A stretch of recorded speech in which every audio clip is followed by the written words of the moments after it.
が街の中に飲み込まれてく。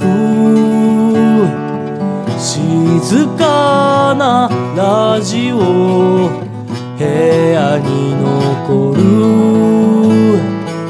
足音、人の声を消し去ってく。行き交う言葉も叫び声も、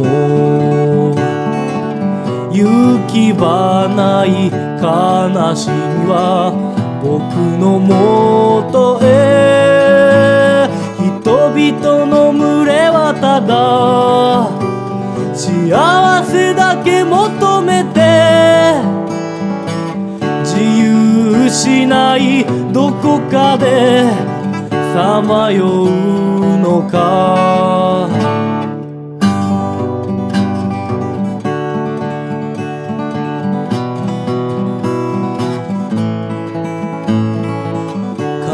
悲しみ、人の涙包み込んでゆく。閉じた心は消されてく。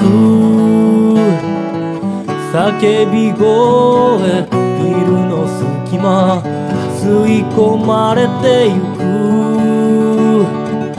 夢のかけらは残されたまま、届かない光でさえ僕のもとへ。